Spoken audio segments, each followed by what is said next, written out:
Okay.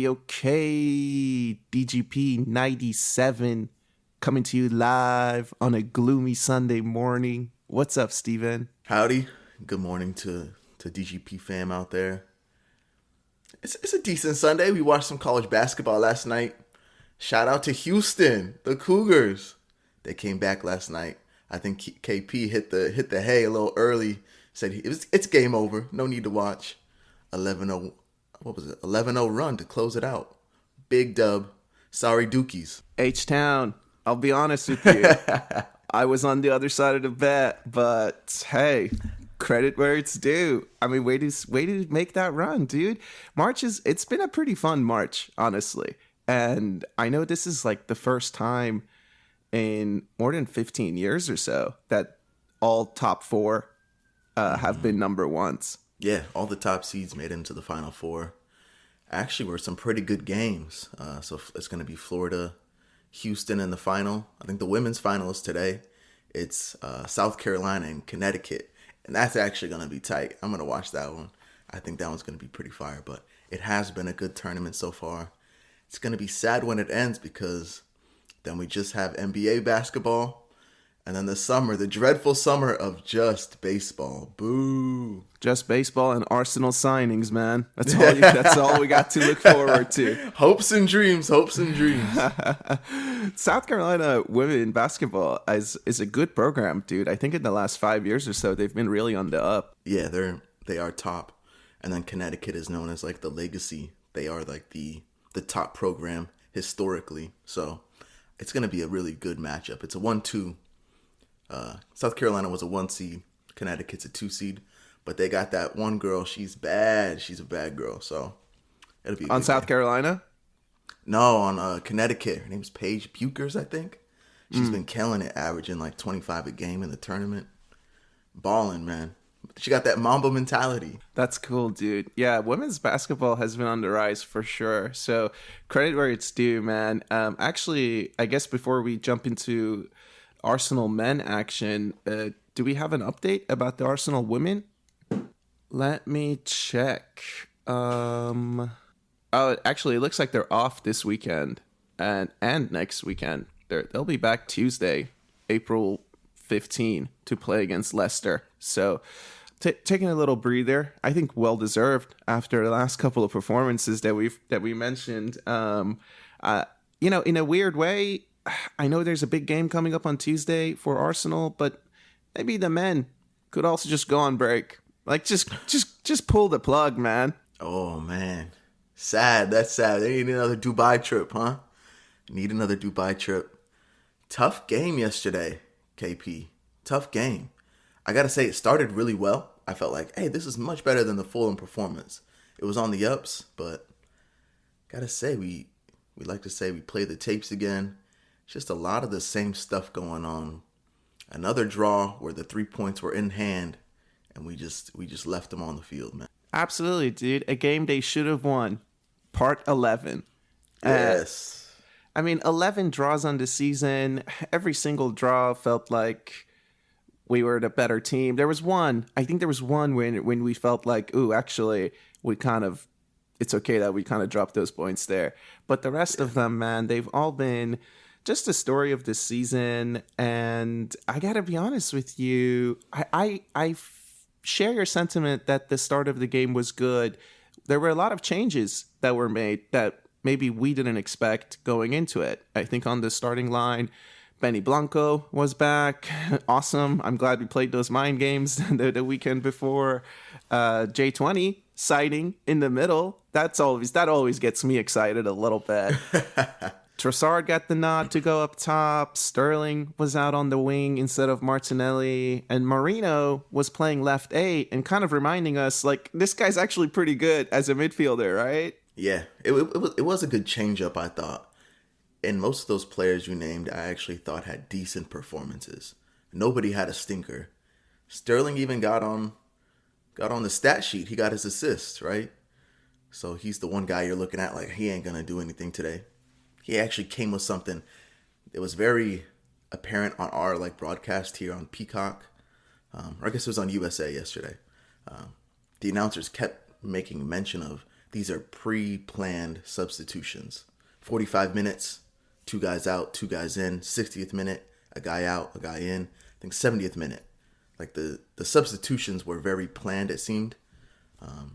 So I'm sure Mikel obviously is looking forward to Tuesday, getting some players minutes, making sure everybody's well rested. But the players that did come in that don't get minutes, solid. I thought they played solid. No, I agree with you, dude. And I feel like this was a really long week for me personally. And I'm wondering why that was. And the more I kind of reflected on it this morning, I thought I was really looking forward to Arsenal coming back on Tuesday. After watching that game, after the realization that, like these are the passing patterns for the next 2 months. These are the passing patterns. It's not going to change. This Everton game, yeah, it was good, but also, I mean, that first half, it was mostly boring. It was mostly half chances. It was Everton blocking shots, as we've seen. Like, there's nothing new about it. Mm-hmm. And then finally, though, we do get that breakthrough. Again, a first half goal. Trossard. Can you call it a vintage Trossard finish?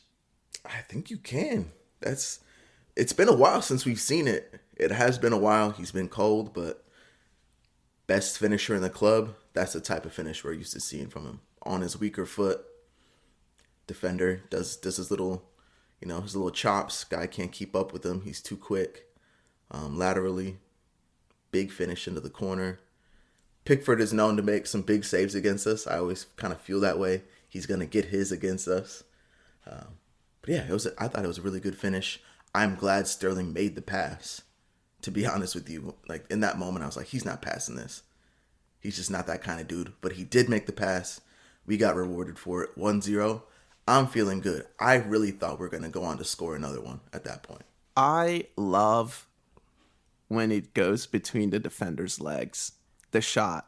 When the shot goes between the defender's legs and goes in, that to me just says this guy is playing at a different level. Like this guy's finishing is at a different level, dude.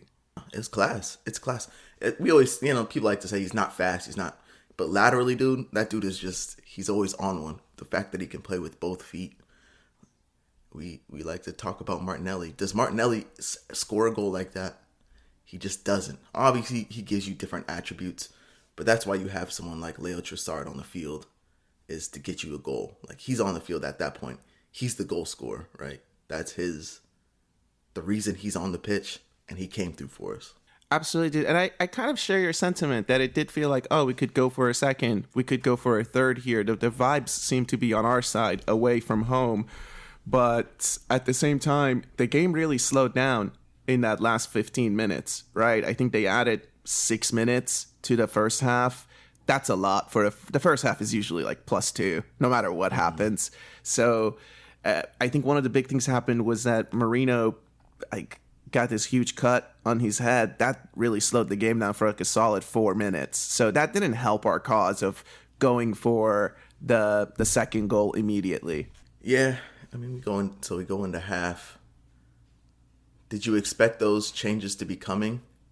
I kind of assumed that we were going to be putting on some of the dogs at halftime, like Sterling. It was just a feeling like, he's probably coming off. Did you basically see that coming? What I expected was for Marino to be subbed. I was shocked that he played the 90. I was shocked that he wasn't subbed off at half. And I was shocked that he started playing the second half without any bandage on. Like, he played the second half for maybe 10 minutes, and then the ref was like, no, we need to wrap this up. Like, what did you guys do in the locker room? So this is one of those things where I've always struggled with the Arsenal fitness staff is, what are we doing at halftime? It's the same situation with Jurriën Timber last game, where he's clearly struggling, and then we just tell him to, play it off. You got this. You'll be all right. So I was disappointed to not see Marino be given a rest. Given the game coming up, given that he's our only kind of striker option right now, I don't know, man. I struggle with some of this decision-making from time to time. I was happy to see Saka and Martinelli come on, but honestly, Martinelli, I feel was more involved, but Saka didn't really do much, right? He didn't. Can't say that he did. that left back that we're used to wasn't there. So we got to give a shout out to that. Is it Mikolenko? We'll say his name this time. I think that's his name. He wasn't playing. It was a new left back who put a nasty one on Waneri early in the game. That should have been a yellow card. He took him out early in the game. Ball was past him. He said, "Nah, young man, hit the deck." Took him out. Yeah, I don't blame Saka for coming on and kind of shying away, dude. If I spent the first half watching this left back putting in an Everton left back clinic, I wouldn't want to go full 45 to my best ability against that person, knowing that Real Madrid's coming up, dude. Like, honestly, like, come on. How important is this game right now? So right after half, make the subs. 49th minute, penalty scored by Everton. So let's get into the foul, the situation with Miles Lewis-Skelly. A couple weeks ago, you had asked me, is there a narrative around him now? Like, is a narrative starting to build? And I said, no, he's just kind of making some silly mistakes. The first red card that he got, it's just an insane moment from the referee. I've seen a lot online now. People are mentioning Gary Neville and Jamie Carragher. Kind of had some discussions about him, saying some not great things about him after the celebration he did when he scored against City. This foul that got called on him for Jack Harrison, I thought it was quite interesting, KP. Give me your take. Yeah, personally, I feel like Miles Lewis-Skelly is a target. He's a target for the PGMOL. He's a target for Sky Media. This is just a vibe that I'm getting. And the penalty itself, dude, apparently this was the same ref who was on VAR when Miles Lewis-Skelly was shown a straight red against Wolves. So at the way the ref blew his whistle, if you watch it back, like, one, it's never a penalty. It's not even really a foul because they're both kind of going at it. But Jack Harrison does not look for the call. The player does not look for the call. He gets back up. Like, he understands that, I fell over, but the ball's still rolling. And he gets up to, like, just play on. So I think it's just really, really bad officiating. Even Lee Dixon thought it was a bad call. Yeah, shout out Lee for that. Finally backing the boys. I don't know, man. That's just a crazy, crazy call. It's crazy. That's a good point. So they're tussling for it. They real time, I think, with the commentator, he got the wrong side of him. He brought him down. And then you can watch the replay, and they both have each other an arm across the chest. Both of them do, and they're fighting for it. Jack Harrison gets the better of him. Miles Lewis-Skelly then pulls out. You can say he's like, I'm beat at this point. I'm not going to pull him down. He pulls his arm out. I'm done. For some reason, Harrison throws both of his feet in the air, goes down. Like you said, he gets back up, picks up the ball, and is like getting ready to cross it. And the guy calls for the penalty. What are we doing, man? Go to VAR. Nah. That's the problem with VAR. I mean, how many times can we say that? They're just going to back the call on the field. Well, there was contact, so he had the right to call it. It's not about getting the call right. It's just about backing up the referee at that point. And I'm not sitting here today and saying that VAR should have called in and overturned the call. All I'm asking for is for VAR to say, hey, go and take a look at it. We have a different angle. The ref is watching them tussle from the halfway line. It's their backs. And then when you watch the replay from the front angle, from Raya's vantage point, which, like, we have the cameras, we have the technology. So could you just go and take another look at it? Because on the other angle, it looks like Jack Harrison actually fouls him a little bit to begin with. So, this notion that this is the best league in the world, this notion that we still don't have the automated offside technology. I was watching the Wolves Ipswich game, the second half of it. There was another 5-minute offside just replay that they were sitting on. So, and even during our game, Steven, I think what I really struggle with is they just make up rules as they go, right? During our game, an Everton player got a yellow card which came from VAR. And as an Arsenal fan, I was watching it, I was just like, that's weird.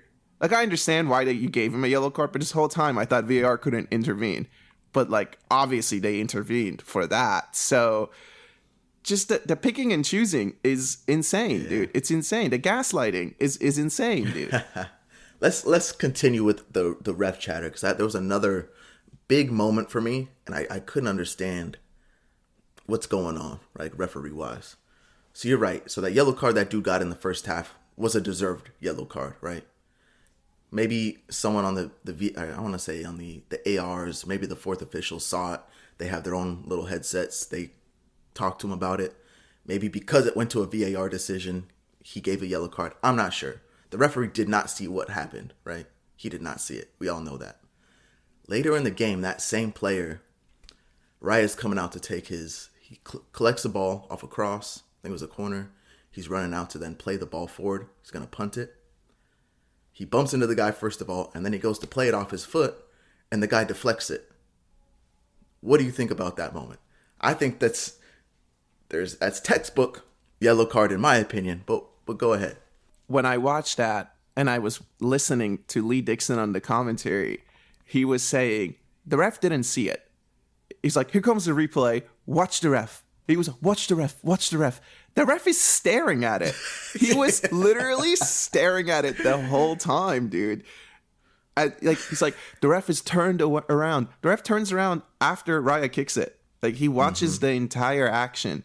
So you can't tell me he didn't see it. You can't tell me there's not video for him to go and see it. And I don't want to like necessarily sit here kind of barraging at these officials. But it's about the integrity of the game. I don't like seeing things online about how, like Liverpool are winning the league because of the officiating. I don't agree with that. I feel like we, Arsenal, have lost the league. Yes, there have been decisions here and there, but I don't think there's this larger conspiracy to help Liverpool win. I think that's silly, man. That is some tinfoil hat shit. That's fine. My point is, I don't like to be gaslit. I've seen red cards given to us for other silly things. Declan Rice gets his second yellow for kicking that ball away and then getting smashed in that Brighton game. You left me no choice. You impeded the goalkeeper. I mean, when you're 10 years old and you do that, it's a yellow card. It just is what it is. That's a fact of the game. You cannot do that. It's a professional game, KP, on television, international stuff. He does it. Happened twice in the game. Neither of them got a yellow card. Don't tell me that. I already gave him a yellow card. I can't give him another one. What are we doing? You cannot tell me that. It's the biggest stage in the world. So that's what don't gaslight me. The penalty. It's another penalty we're going to see that. Will it ever be given again? I don't know. I just don't know. This one is a very, very, very, very rare occurrence. But it's happened to us yet again.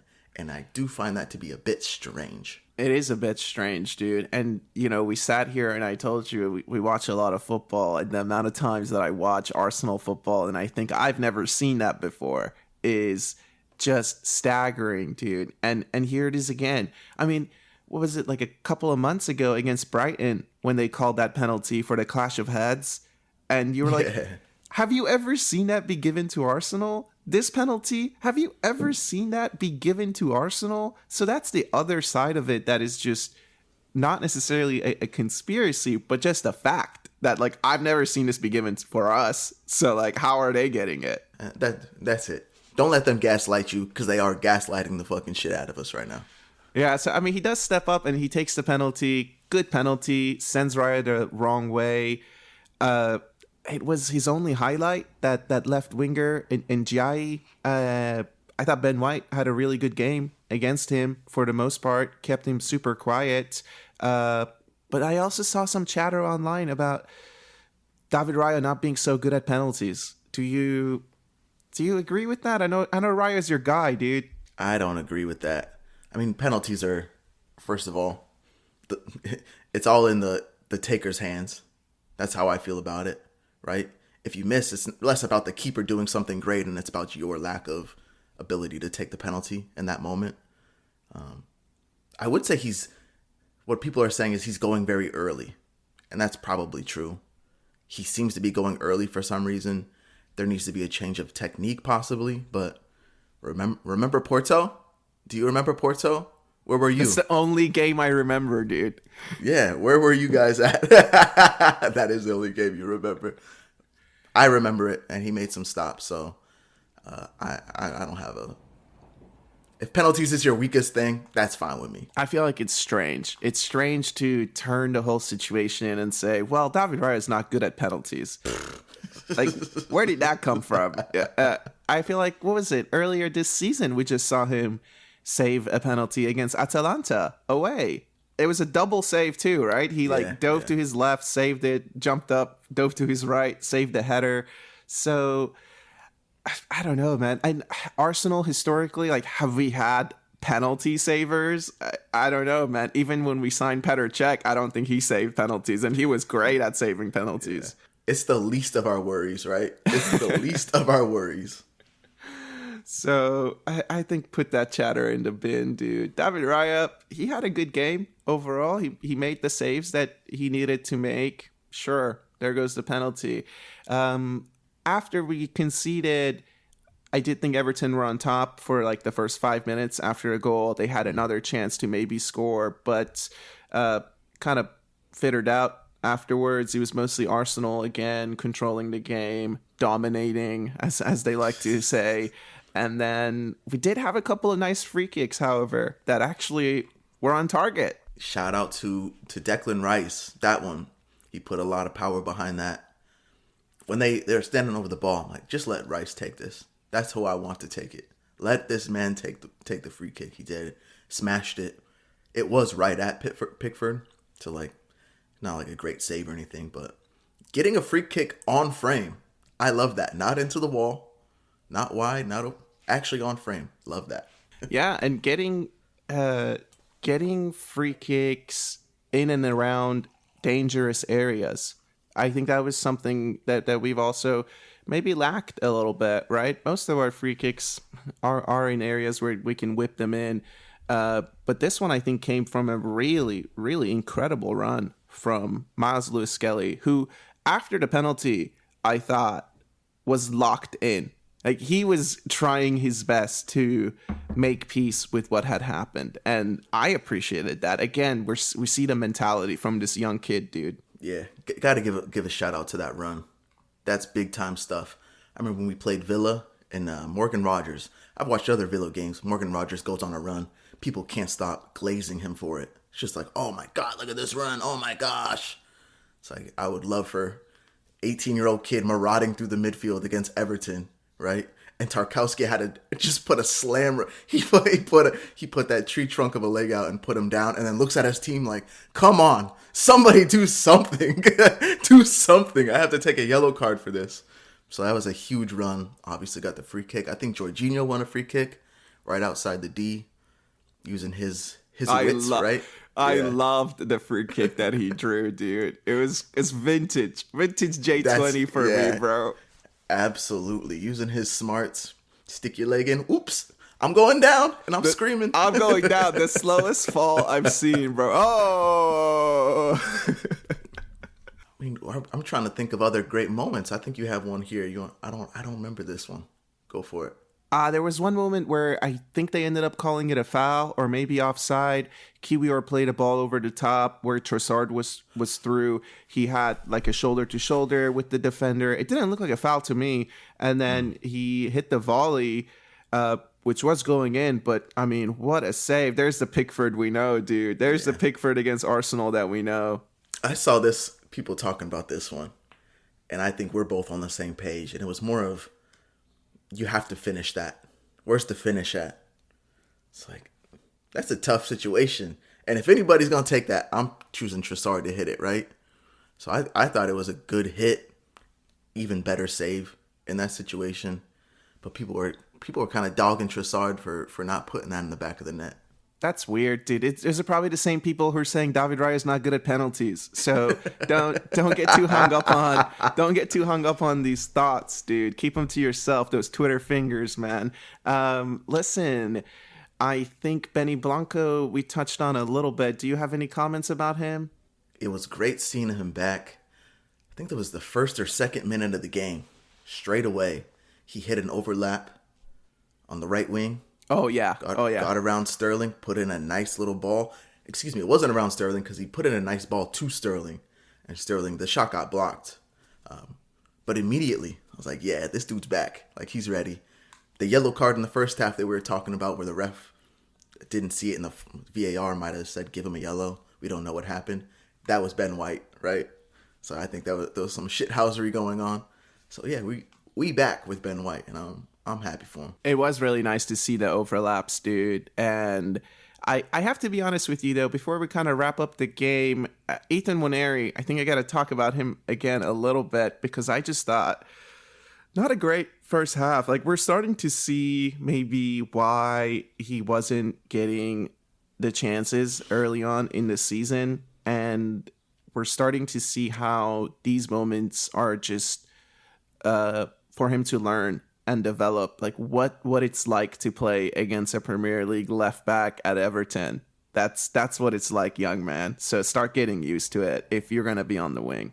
Yeah, it's been a couple weeks since we've seen one of those Nwaneri finishes, right? It has been a couple weeks.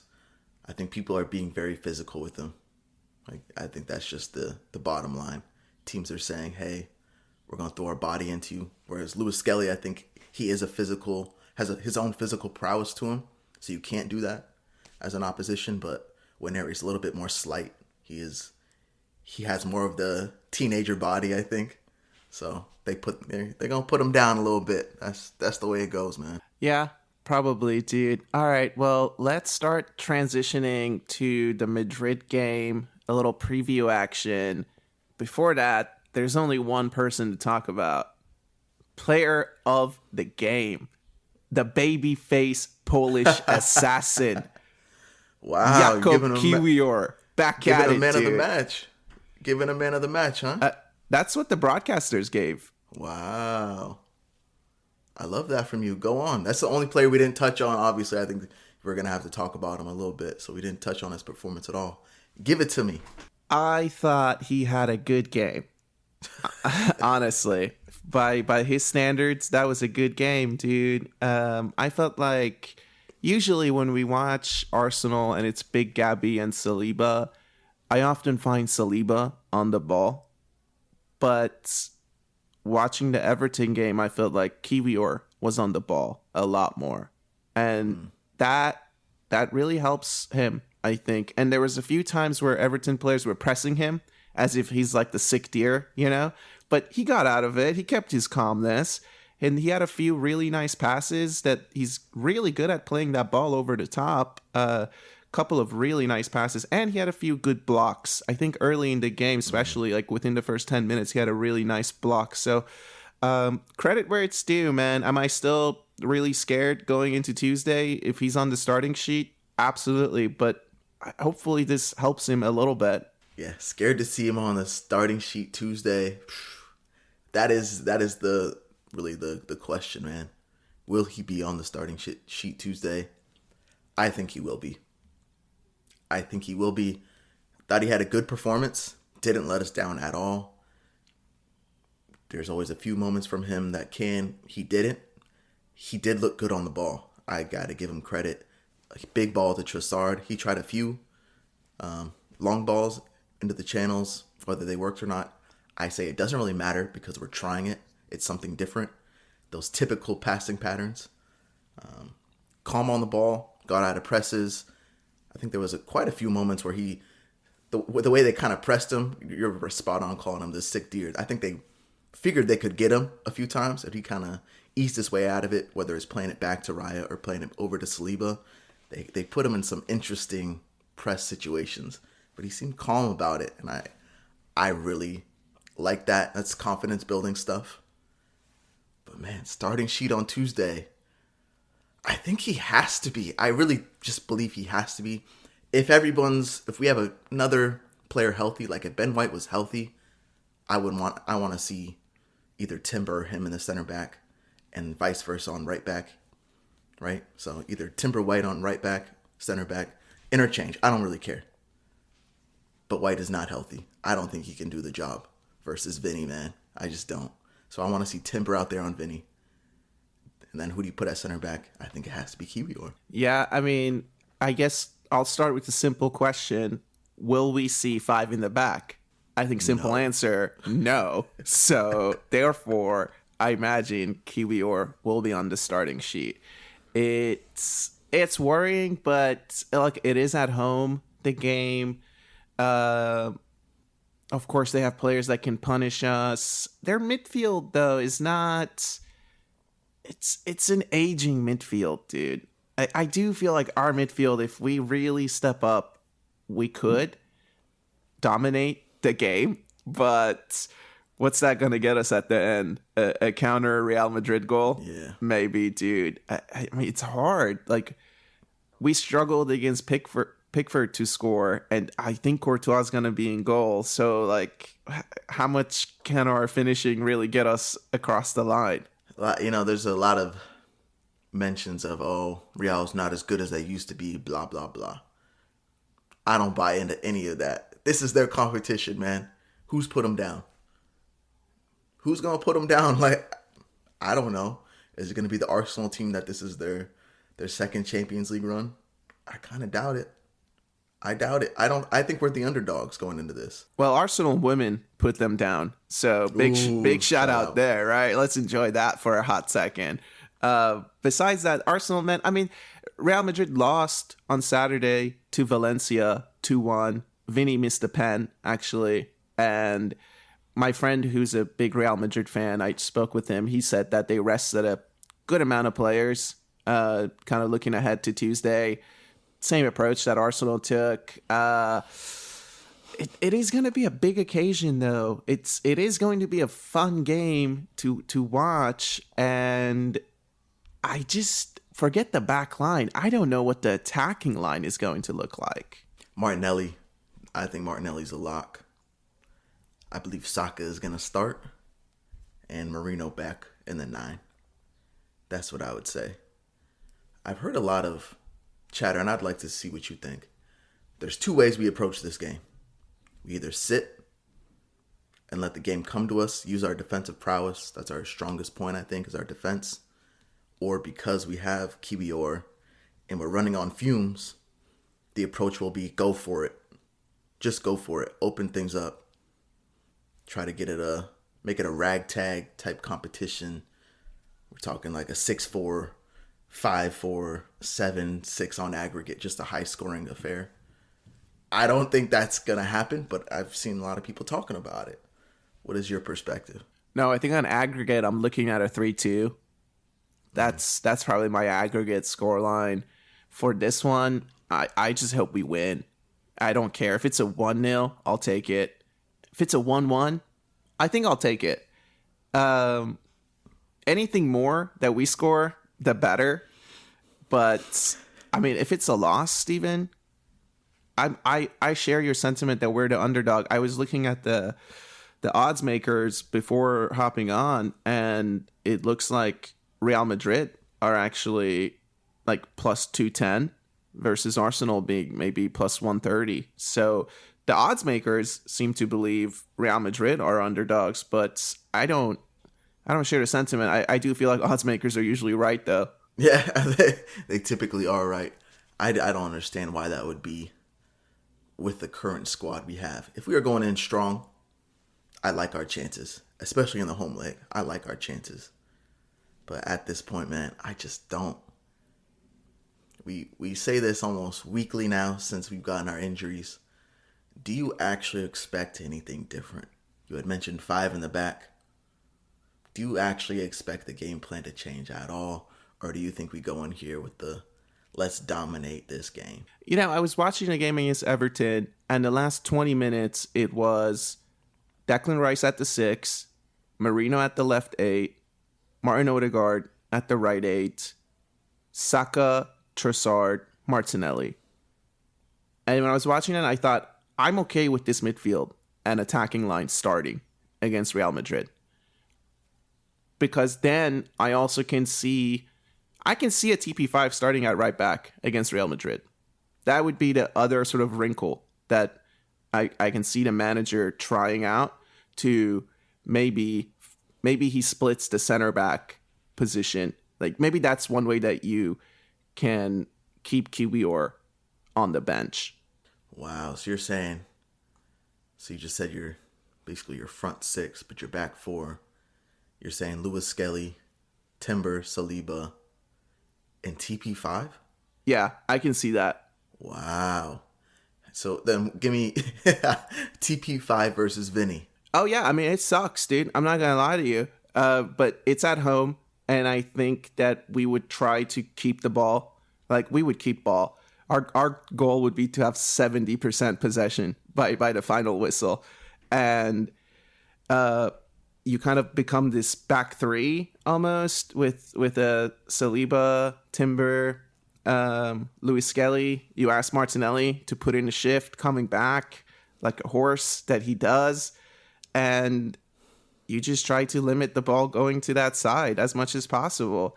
Will Vinny get by him? For sure. He's for sure going to skin him once, dude. Will he? He's going to get by anybody. Is that really your preference, though? So Timber at center back, TP5 at right back versus, I guess, Kiwior at center back and Timber at right back? That's your preference? Well, my preference would be that Ben White is at right back and Timber is at center back. That would be my preference. But I was just watching the game against Everton and I felt like I like this midfield and attack against Madrid because I feel like it has more legs than a Partey Rice pivot. And I do feel like their midfield, we can kind of run through them. So that's where my head is at. But I don't know, man. It's really tough. I think that's a really good shout. My preference is, I said it, have Timber at center back. I just really like that. He's mobile. They're going to be counterattacking. He can be that guy to cover. Him and Saliba, that's a lot of legs. That's a lot of pace to be tracking people, whether it's Mbappe, Vinicius, Rodrigo, whoever that is. Miles Lewis Skelly on Rodrigo, probably at the right wing. That's who I would assume would play out there. I'll take it. Miles Lewis Skelly has shown to be able to stop folks. Vinicius, he's going to get his. Right? We've seen him how many times? He's going to get his. He's going to get by somebody at one point. Now, who do you have to cover? Hopefully, Saliba's there. Man, I could rock with that. Marino obviously has that Spanish experience. La Liga just came over. He knows what he's doing.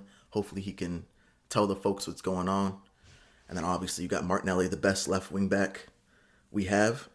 You got Saka. The man's going to play, right? The man is going to play against Real Madrid. It's Saka. He ain't going to let Arteta keep him on the bench. And then you're saying Trossard at the 9. Someone phone Arteta. Get him on. I like it, dude. Some notes to the manager. I'll tell you what. My biggest worry is that we fold. Do you share that sentiment? I feel like there's been numerous occasions under Mikel Arteta where... And this is it. Our season's on the line. Bottom line. And we have had performances on big occasions that have really just left you asking for more. And I have this feeling that this might be one of those where at the end of the day, maybe they score early, maybe they score too late. And it's one of those where it's just the tie is already over and we folded. And that worries me, man. I think there's a chance we fold. There's always a chance there. So talk about a team that can sucker punch you. Real Madrid is like the definition of that. You could play a great game and they come in and just absolutely, within 5 minutes, they can decimate you and your hopes. So there's definitely a chance we can fold. We're just having this lineup chatter. I like what you're saying. And I can see it in my mind and it works. There's also that part of me that now you put on your Mikel Arteta hat. The stubborn man that he is. I don't know if he'll do any changes. The fact that I like when you change things up, KP, is I think it just gives you a different mentality. We're doing something different today. The manager has a game plan. Like, we're changing it up from our usual matchup versus Everton, Brentford, our Premier League. This is a big game. So we're trying something different today. Let's stick to our standards, stick to the game plan, blah, blah, blah, blah. Like, part of that mentality aspect, I believe that's true. I really do. So I'm hoping there's the wrinkle, KP. We ask for it every week. I'm hoping there is. I really do. I hope so too, but as long as we're sharing worries, let me tell you, I don't mean to put a lot of anxiety out there with just 48 hours to go, but let me tell you another one. Saka starts 30 minutes in, Saka can't continue. I just think the way that would dampen the mood, and not just Saka. Let's say Ben White starts, and 30 minutes in, he can't continue. I worry 30 minutes in, we're going to have a player who just can't continue, and forget whatever wrinkle you've come up with. It's all down the drain now. And that's one of my other worries. Okay. Now, let's go full circle here. What if you could start with the Kiwior? You can start with the Timber. Just like the game plan for Everton, I'm giving you 45 minutes, Kiwior. Give me your best 45, big man. He goes out there, does his damn thing. Ben White, you're on at halftime. Timber moves to the center back. White gives us 45 minutes out on the right back. That's I think there's potential for that. So like you're saying, I don't know if Ben White can't give you the 90. He can't. So there has to be another back. What's your plan B? Saka, can he give you a 90? I don't really know. I'm going to say probably not, but he's Saka, so he might. He's a mentality monster, so who knows. But there has to be a plan B in there. And maybe your plan B is to start the game a certain way. And let's keep it 0-0 for the first half. And we go for it in the second. Something like that. I feel like that's more likely. I do feel like that's more likely. Knowing Mikel, knowing the way he's approached these last two games, I do feel like that's more likely. But we will see, man. Do you have a score prediction before we wrap it up? Oh, I don't know, man. This is a tough one. Can you keep them scoreless? I don't think so. I think they're always good for a goal. Can we score goals? I don't know if we can. I'm going to say it's a draw. On Tuesday. 1-1. 1-1. I thought maybe you'd be dangerous and go 2-2. Nah, I don't got it in me. Us scoring 2 goals is always a little rich for me, man. I think we will score 2 goals. I do think we'll get scored on. Mine is 2-1, but that's why on aggregate, I feel that we will lose 3-2. That's just where I'm sitting on it right now. But hey, a lot can change. So we'll see. We'll see what happens on Tuesday. Obviously looking forward to it.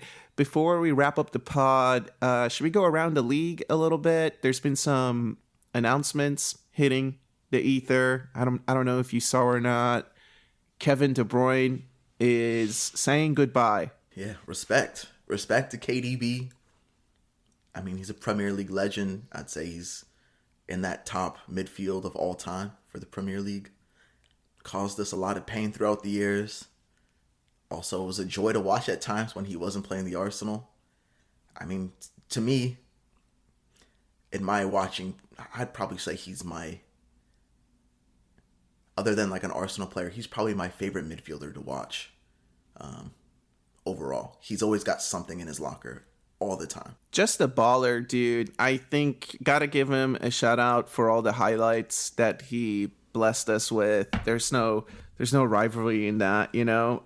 I love seeing a midfielder just let it rip 20, 30 yards out. And he had that. He had that in the locker, dude. I think my favorite season of him was the one where he almost broke Henry's assist tally. I just remember he had some crazy assists, right? That was like bended balls that were like, oh man, I love seeing this. So a lot of good memories, a lot of bad memories, a lot of beautiful memories, I guess, on the highlights. And I agree with you, Premier League legend for sure. I mean, I don't know. Would you say he's ranks above Steven Gerrard for you? Because I feel like I put Gerrard at a very, very high level in terms of Premier League midfielder legends. Yeah. I guess probably not, just in terms of what Gerrard did. I mean, like the Istanbul thing, that Champions League. Kevin, he ended up getting one, which was great. That City team changes things a little bit, right? You can say it changes the perspective. But to be on a team like City, and for me personally, being the player, that's like the pedestal I'd put him on. Yes, City's the best team of this generation, of this decade. Who's the best player on that team? For me, it was Kevin De Bruyne.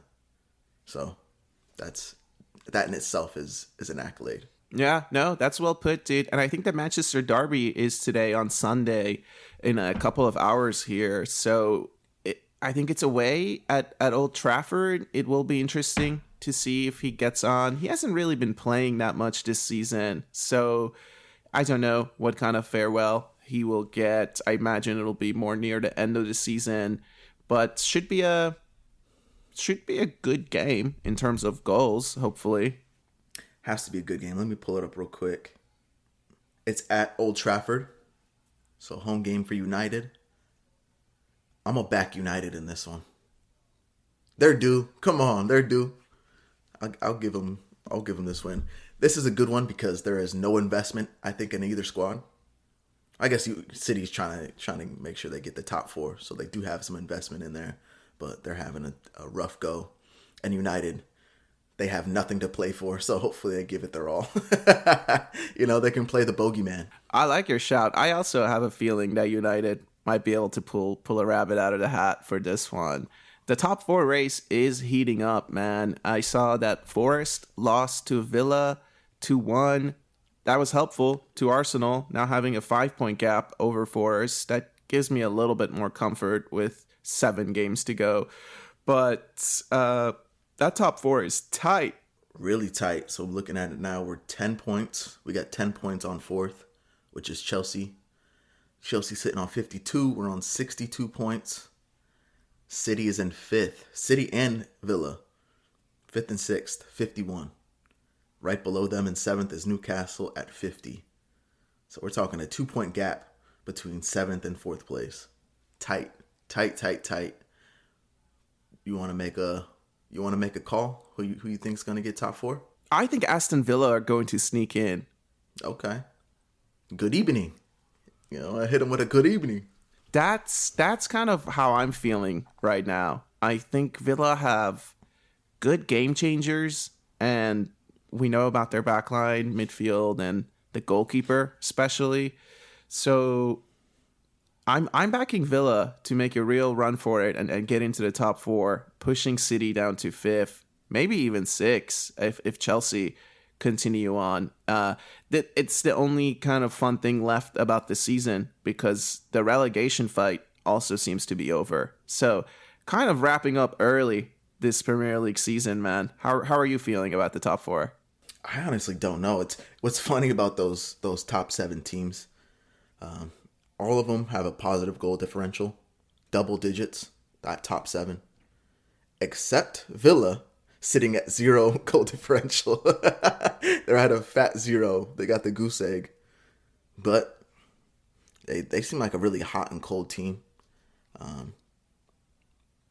They pull out results out of nowhere, and then they get beat out of nowhere as well, like on the flip, which is, I guess that's Unai Emery in a nutshell.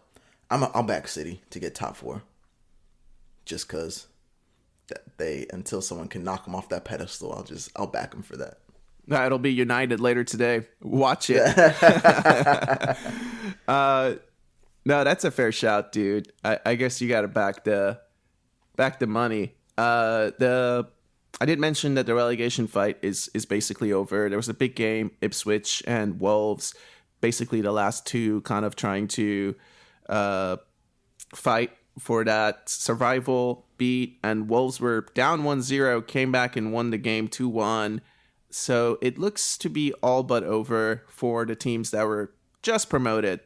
All 3 of them going right back down. I think that was what you predicted in the beginning of the season.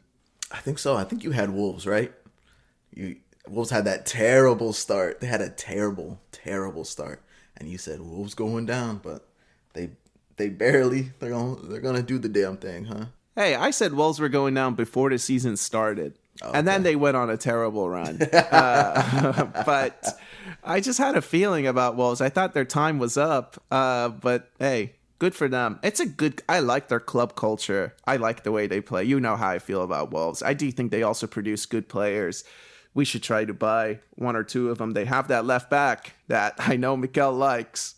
Is there anyone going down in that relegation? Are there any players you think will end up coming and staying with the 17 teams? Yeah. There's some good talent there. There's some good. I don't know about Leicester having good talent. Maybe they have this guy who plays the number 10 role for them, who's pretty good. Maybe a couple of their defenders go, but I don't know so much about Leicester. Southampton, no. I don't expect. There's that one kid they have that everyone talks about who apparently Southampton won $100 million for. So yeah. They acted like he's a Jack Grealish regen, and he's had one season in the Premier League and hasn't really done much. He does look good. I think his last name's Dibbling. Yes, and he's a dribbler. Yeah, he's a dribbler type dude. Yeah, dribbling. So we'll see. I think Delap is the one for me. Liam Delap. Yes, Either, if Arsenal don't get their top striker signings and go for him, I wouldn't mind it. I think he could do a job for us. But I can't see him staying at Ipswich for much longer after the campaign he just had. He had a really good campaign, dude. I think he's a good player. I remember when we played them, he's got a real bite to him. Like, he's the type of player, he's on the other team, and you're like, this guy's a shithead. He's an absolute shithead. I hate him. And then he's on your team. You're like, I love this guy. He's such a shithead. He's our shithead. Absolutely. So we could use players like that. You got the Ben Whites of our team. He's that kind of guy. Folks don't like him, but we love him. We absolutely adore him. So I would take a Delap.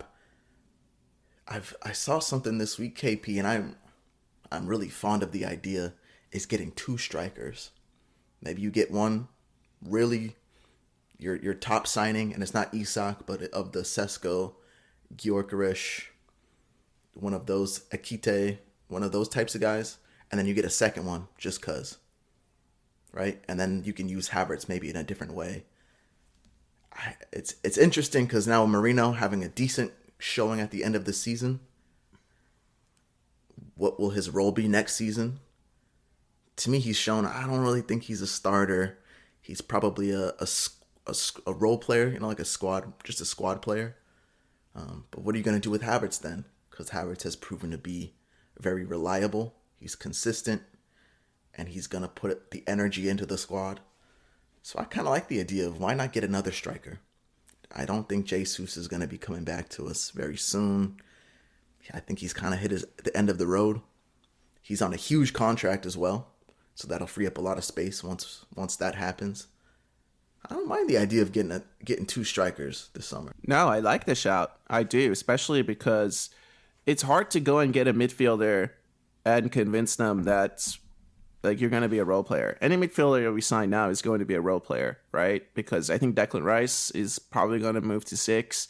Odegaard is not moving, and I hear you totally. That Havertz, we've seen him play that 8 role, and I don't think it's going away. I think we'll see him playing it again next season at some point. So I think it's a good shout, dude. It all depends. We will see. I don't want to get too far ahead of our skis. We'll have a lot of good transfer content coming in the summer. For now, I just want to thank everyone for spending time with us. Have a good week. Enjoy the Real Madrid game, and we will see you on the other side. Be easy.